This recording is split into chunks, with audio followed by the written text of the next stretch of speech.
Eh bien, bonjour. Pour ce deuxième entretien de morphopsychologie, nous allons voir quelques bases de la morphopsychologie. La morphopsychologie, comme d'autres sciences, même sciences humaines, a des techniques de base et des techniques de synthèse.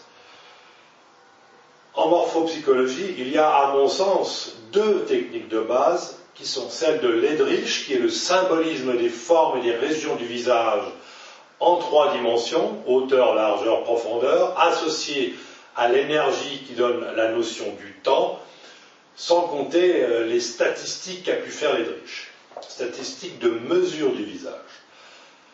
La deuxième technique de base est celle du docteur Hermian, médecin dans les années 40-50 à Paris, qui est le symbolisme des muscles, des expressions musculaires. C'est le seul à avoir travaillé ce sujet d'une façon aussi aboutie. Ces deux techniques de base sont, à mon sens, incontournables, donc, mais elles peuvent se chevaucher parfois, elles sont en tout cas très complémentaires. Les techniques synthétiques sont celles de la typologie, que je reprends dans mon livre, issues des recherches en grande partie de M. Lanfranchi. Celui-ci a donc mis en place 8 portraits types. Il a formulé des statistiques d'après toute une série de critères et a en fin de compte fait une courbe statistique concernant la personnalité du visage étudiée, et cette technique est intéressante. Elle peut parfois rendre de grands services. Ces techniques synthétiques, comme les autres, peuvent être très intéressantes dans certains portraits, beaucoup moins dans d'autres. Enfin, en tout cas, quand elles sont intéressantes, elles sont vraiment incontournables à connaître. La deuxième technique synthétique est celle de Brigitte Gutmann, qui officie à Paris. Son site internet a un lien sur mon site. Vous pourrez aller voir son site. Sa technique est issue des bases de Cormand, bien sûr, et elle a pu rajouter sur cela toute une série de thèmes psychanalytiques, avec par exemple le développement des stades libidineux, qui sont assez intéressants à connaître en termes de richesse de développement des récepteurs. On peut parfois un petit peu ne pas adhérer, mais il y a beaucoup de côtés qui sont incontournables à connaître. En tout cas, le vocabulaire attribué par rapport au développement des stades est tout à fait percutant. La troisième technique de synthèse est bien sûr celle du docteur Cormand, bien sûr. Qui ne connaît pas le docteur Cormand, j'avais même sa connaissance de ses livres dans j'étais étudiant dans les années 70-75. Bien sûr, je n'ai pas adhéré, je n'ai pas réussi à accrocher, j'ai choisi une autre voie. En tout cas, cette technique du docteur Cormand a un aspect synthétique qui peut aboutir à des résultats très intéressants et très performants. Et il n'y a qu'à voir le site de l'association du docteur Cormand qui est en lien dans mon site. Revenons maintenant à l'étude de Ledrich. Celui-ci, détermine des lignes déjà, des lignes principales pour étudier le visage de l'individu. Il y a 3 lignes. La ligne axiale, premièrement, qui est une ligne horizontale qui relie les deux tragus. Le tragus et le Brunner-Chair, juste devant l'oreille. Cette ligne axiale détermine une ligne étalon de longueur de mesure, étalon à 100%. Donc toutes les autres mesures qu'on pourra faire d'après les statistiques de Ledrich se baseront sur ce 100%. Donc si cette ligne axiale fait sur cette photo, admettons, 10 cm, eh bien si l'on mesure un œil à 2 cm, cet œil fera 20%. Et donc d'après les statistiques que l'on connaît, les statistiques moyennes que l'on connaît, que l'on retrouvera dans le livre, on pourra dire que telle largeur, que telle hauteur, qui peut nous intéresser, est au-dessus ou en dessous de la moyenne. Il est toujours intéressant de faire quelques mesures, même si avec l'expérience on s'en sert moins, quelques mesures peuvent remettre les choses en place, notamment pour la hauteur du nez. En parallèle, on peut noter les lignes qui déterminent les zones conscientes entre ces deux traits blancs. Les traits blancs passent par l'iris, ils sont verticaux. et donc une zone consciente entre les traits, une zone inconsciente à l'extérieur.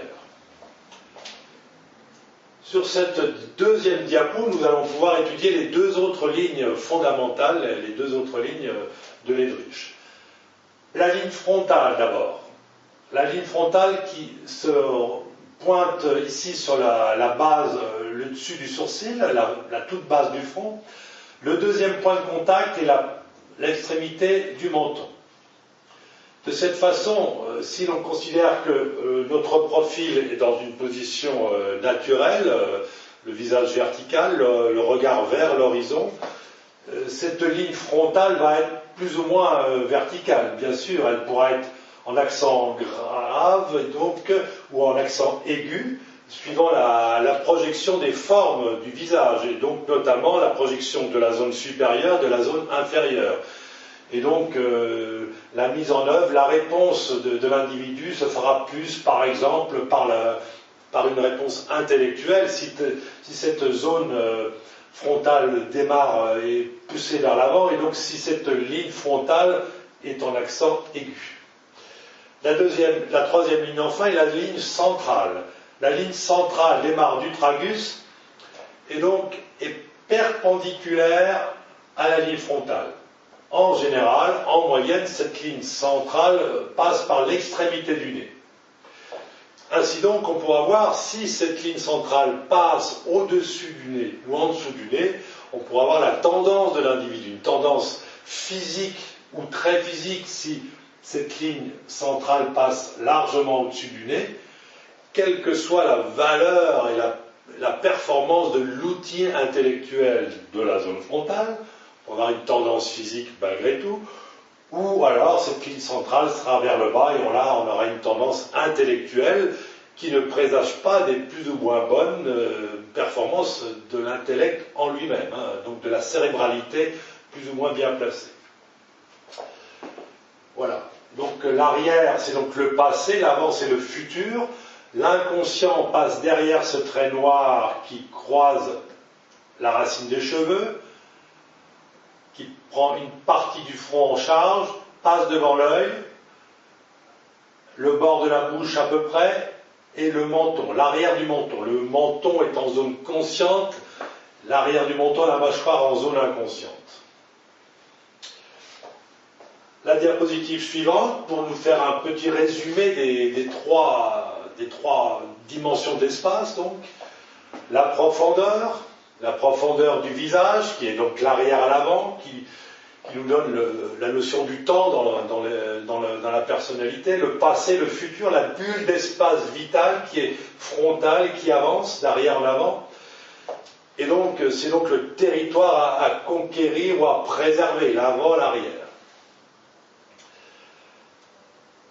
La hauteur qui donne du rythme, donc la vitesse, la hauteur c'est la vitesse. Donc tout ce qui est bas est très rapide, tout ce qui est haut est très lent. D'ailleurs, la hauteur détermine la vitesse, mais bien sûr elle est liée dans certains cas avec la largeur, dans le cadre du visage. Ainsi donc, comme nous le verrons après, la largeur indiquant la puissance, le cadre large ne peut pas être haut. Un cadre large est forcément bas, et donc un cadre large puissant, avec beaucoup de choses à induire, à performer dans la personnalité. Un cadre large va s'associer forcément avec une hauteur brève, une rapidité. Donc la puissance forcément induit un survol des choses et ne permet pas l'approfondissement. C'est très important à connaître. La largeur donc qui donne de la puissance, du pouvoir, la bulle d'espace vital qui est latérale, qui nous permet de maintenir à nos côtés beaucoup d'éléments à mettre en œuvre. Donc la profondeur.